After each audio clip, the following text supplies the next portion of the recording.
Hi, good morning. Welcome back to Ravali blogs. అందరూ బాగున్నారు కదండి? నేనైతే చాలా బాగున్నాను. ఇవాళ రెసిపీ వచ్చేసి ఉగ్గాని బజ్జీ అండి. ముందుగా ఒక బౌల్ తీసుకొని వాటర్ పట్టుకొని అందులో ఇలా బొరుగులు నానబెట్టుకోవాలి ఒక 5 minutes. నేనైతే ఉప్పు బొరుగులు తీసుకుంటున్నాను. మీరు నార్మల్గా బొరుగులు అయితే అంతసేపు నానబెట్టని అవసరం లేదు. ఇవి నానేలోపు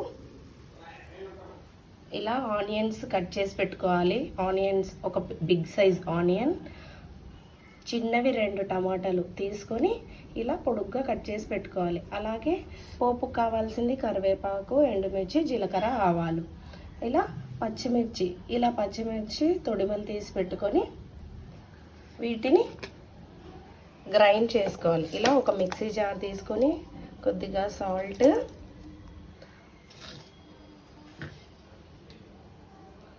సాల్ట్ యాడ్ చేసుకొని బాగా మిక్సీ పట్టుకోవాలి. ఇలా బాగా మిక్సీ పట్టుకొని పక్కన ఉంచుకోవాలి. స్టవ్ ఆన్ చేసి ఆయిల్ వేసుకొని కొద్దిగా జీలకర్ర, ఆవాలు, ఎండుమిర్చి వేసి బాగా వేయించుకోవాలి. ఇవి కాస్త వేగిన తర్వాత ముందుగా కట్ చేసి పెట్టుకున్న ఆనియన్స్ వేసుకోవాలి.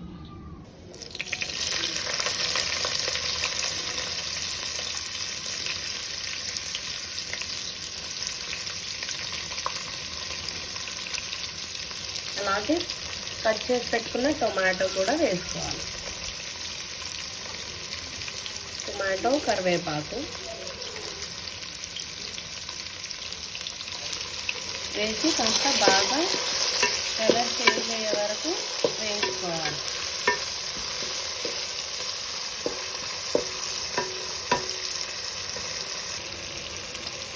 ఇలా బాగా ఫ్రై అయిన తర్వాత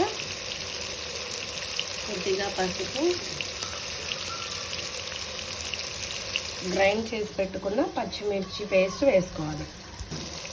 ఇలా పచ్చిమిర్చి పేస్ట్ వేసుకున్నాక బాగా కలుపుకొని కాస్త పచ్చి వాసన పోయే వరకు, అలాగే టమాటా, ఆనియన్స్ దగ్గర పడే వరకు మగ్గనివ్వాలి. ఇలా అది మగ్గేలోపు ఇలా బాగా నానిన బొరుగులని వాటర్ లేకుండా బాగా ప్రెస్ చేసి వాటర్ అంతా పోయేలాగా బాగా పిండుకొని ఇలా ప్లేట్లో పెట్టుకోవాలి. ఇదిగోండి, ఇలా బాగా టొమాటో, ఆనియన్ దగ్గర పడి పచ్చి వాసన పోయే వరకు ఇలా ఫ్రై అయ్యాక ఇక్కడ తీసి పెట్టుకున్నాం కదండి బొరుగులు, అవి ఇందులో వేసుకొని కలుపుకోవాలి. ఇలా కలుపుకున్న ఉగ్గానిలోకి కొద్దిగా పప్పుల పొడి, కొద్దిగా కొబ్బరి పొడి వేసి బాగా కలుపుకోవాలి. ఇలా బాగా కలుపుకున్నాక కొద్దిగా కొత్తిమీర వేసుకొని కాసేపు మగ్గనిచ్చి సర్వ్ చేసుకుంటే ఎంతో టేస్టీగా ఉండే ఉగ్గాని రెడీ. అంతే అండి, ఎంతో ఈజీ అండ్ టేస్టీ అయిన ఉగ్గాని రెడీ.